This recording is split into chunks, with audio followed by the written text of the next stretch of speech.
Hello everyone, तो आज से हम एक्सरसाइज 7A का क्वेश्चन सॉल्व करेंगे। तो पहले हम एग्जांपल्स के क्वेश्चन को सॉल्व करेंगे, उसके बाद एक्सरसाइज के क्वेश्चंस को सॉल्व करेंगे। ठीक है, तो देखते हैं। तो पहले हम एग्जांपल नंबर 1 सॉल्व करेंगे। तो देखते हैं क्वेश्चन क्या है। क्वेश्चन है, in the given figure MN is parallel to AB, BC is equal to 7.5 cm, AM is equal to 4 cm and MC is equal to 2 cm. Find the length of BN। ठीक है, तो इस figure में हम देख पा रहे हैं कि जो MN है AB के पैरेलल है। BC का लेंथ दिया है जो कि 7.5 सेंटीमीटर है। BC कौन है? ये पूरा यहां तक इसका लेंथ दिया है 7.5 सेंटीमीटर। AM का लेंथ है 4 सेंटीमीटर और MC का लेंथ दिया है, यानी कि ये MC का लेंथ है 2 सेंटीमीटर। तो हमें फाइंड करना है लेंथ ऑफ BN, यानी कि BN का लेंथ बताना है क्या होगा। ठीक है, तो देखते हैं सॉल्यूशन।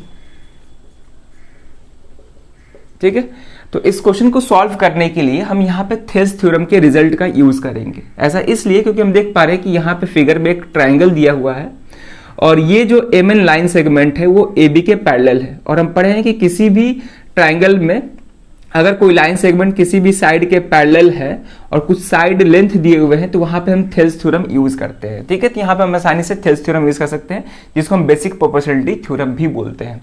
तो पहले जो चीज गिवन है उसको लिखते हैं। तो गिवन, तो यहाँ पे MN पैरेलल टू AB, ये तो सबको नोन है, गिवन है। BC लिखते हैं, यहाँ पे लेंथ लिखते हैं, तो BC is equal to 7.5 centimetre. ठीक है, AM दिया हुआ है 4 सेंटीमीटर, MC दिया हुआ है 2 सेंटीमीटर और हमें फाइंड करना है लेंथ ऑफ BN। ठीक है, BN क्या होगा। तो यहाँ पे हम बताया है कि इस क्वेश्चन को सॉल्व करने के लिए थेल्स थ्योरम का रिजल्ट का यूज करेंगे। तो थेल्स थ्योरम पे बेस्ड टोटल 6 रिजल्ट पढ़े हैं। ठीक है ना, तो हम कोशिश करेंगे कि मतलब पहला जो बेसिक रिजल्ट है उसका यूज करने का, या फिर देखेंगे क्वेश्चन के हिसाब से कौन सा रिजल्ट यूज करना है। ठीक है, चलिए देखते हैं यहाँ पे। तो पहले क्या चीज गिवन है और क्या फाइंड करना है उसको देखते हैं। तो गिवन है AM का लेंथ दिया हुआ है, MC का लेंथ दिया हुआ है और ये पूरा BC का लेंथ दिया हुआ है, हमें BN फाइंड करना है। ठीक है, तो यहाँ पे हम बेसिक रिजल्ट भी यूज कर सकते हैं, यानी कि पहला रिजल्ट जो है उसको भी यूज कर सकते हैं। तो लिखेंगे इन ट्राइंगल ABC लिखेंगे फ्रॉम थेल्स थ्योरम या फिर बाय थेल्स थ्योरम। ठीक है, तो पहला रिजल्ट हम क्या पढ़े थे। तो यहां पे हम बोल सकते हैं कि AM बाई MC जो होगा वो BN बाई NC के इक्वल होगा, या फिर ऐसे भी बोल सकते हैं MC upon AM is equal to CN upon BN, ऐसे भी बोल सकते हैं। ठीक है, तो यहाँ थेल्स थ्योरम से बोल सकते हैं कि MC by AM is equal to NC by BN। ठीक है, हमें क्या फाइंड करना है, BN फाइंड करना है। अब यहाँ पे वैल्यू सब्स्टिट्यूट करेंगे। MC का लेंथ क्या है, तो MC है यहाँ पे 2, AM 4 है, इज इक्वल टू CN। ठीक है, NC हमें नहीं मालूम है।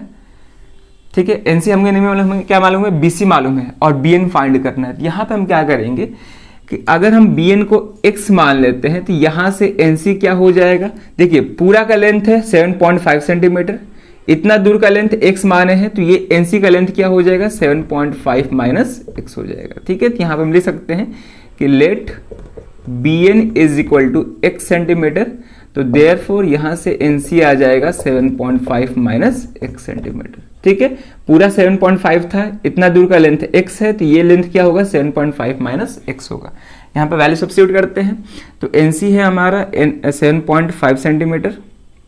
ठीक है ना, 7.5 minus x centimetre divide by BN क्या है, यहाँ पे x है और हमें BN फाइंड करना है, यानी कि x फाइंड करना है। अब सिंपली सॉल्व कर देंगे, क्रॉस मल्टीप्लाई करेंगे तो ये हो जाएगा x इंटू 2x हो जाएगा, इज इक्वल टू 4 से दोनों को मल्टीप्लाई करेंगे तो 4 इंटू 7.5 ये 30 हो जाएगा, माइनस 4x। तो x को एक तरफ करेंगे तो 2x plus 4x is equal to 30, तो यहां से आ जाएगा 6x इज इक्वल टू 30, यानी कि x is equal to 30 upon 6 जो कि 5 आ गया। ठीक है, तो x का वैल्यू 5 सेंटीमीटर आया और x हम किसको माने हैं, BN को, तो therefore BN is equal to 5 centimetre. ठीक है, हमें BN फाइंड करना था। क्लियर है, चलिए तो इस क्वेश्चन को हम सॉल्व कर लिए।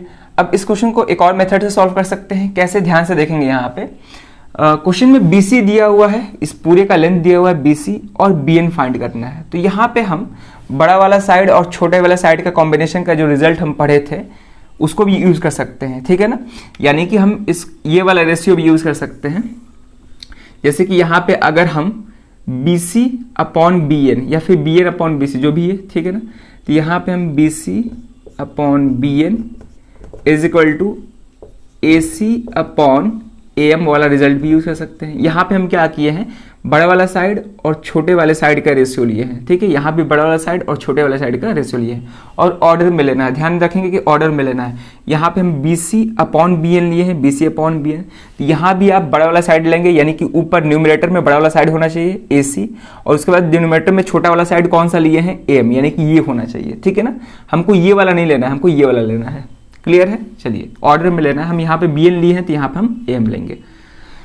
क्लियर है, वैसे भी हमको BN से ही मतलब है, इसलिए हम BN साइड लिए हैं, ठीक है। तो डायरेक्ट हम इस रिजल्ट का भी यूज करके हम इस क्वेश्चन को सॉल्व कर सकते हैं। देखिए यहाँ पे कैसे करेंगे, तो यहाँ पे हम सिंपली क्या करेंगे कि BC का रिजल्ट, BC क्या है मेरा 7.5, तो BC यहाँ पे 7.5 रख देंगे। BN फाइंड करना है, ठीक है, इज इक्वल टू AC। अब हमको AC नहीं मालूम है, लेकिन ध्यान देंगे AM और MC का लेंथ मालूम है। AM क्या है 4 है और MC क्या है 2 सेंटीमीटर है। तो यहां से हम AC को लिख सकते हैं AM प्लस MC, ठीक है। AM 4 है, MC 2 है, कितना आ गया 6 सेंटीमीटर आ गया। तो AC का लेंथ मालूम चल गया जो कि 6 सेंटीमीटर डिवाइड बाई AM क्या है 4 है, तो यहाँ पे 4 लिख दिए। अब इसको हम सॉल्व कर सकते हैं, ठीक है। तो क्रॉस मल्टीप्लाई करेंगे तो ये हो जाएगा 7.5 into 4 is equal to 6 into BN, ठीक है। तो यहां से BN आ जाएगा 7.5 इंटू 4 ये 30 होगा, डिवाइड बाई 6 यानी 5 सेंटीमीटर। क्लियर है, तो ऐसे भी हम क्वेश्चन को सॉल्व कर सकते हैं। तो क्वेश्चन पे डिपेंड करता है कि हम कौन सा रिजल्ट यूज करेंगे। वैसे आप बेसिक जो पहला रिजल्ट पढ़े हैं उसको पहले यूज करने की कोशिश करिएगा, उसके बाद आप दूसरा रिजल्ट पे सोचिएगा कि हाँ इसको भी यूज करने पे हम क्वेश्चन सॉल्व कर सकते हैं कि नहीं, ठीक है। तो यहाँ पे हम देख पा रहे हैं कि इस रिजल्ट का भी यूज करके हम क्वेश्चन को सॉल्व कर सकते हैं। क्लियर है, तो आसान क्वेश्चन था, तो ऐसे ही इस क्वेश्चन को सॉल्व करना था। तो ये क्वेश्चन CBSE बोर्ड 2010 में भी पूछ चुका है। क्लियर, तो चलिए फिर इस वीडियो में ये क्वेश्चन रखते हैं। अब मिलते हैं नेक्स्ट वीडियो में नए क्वेश्चन के साथ। Thank you.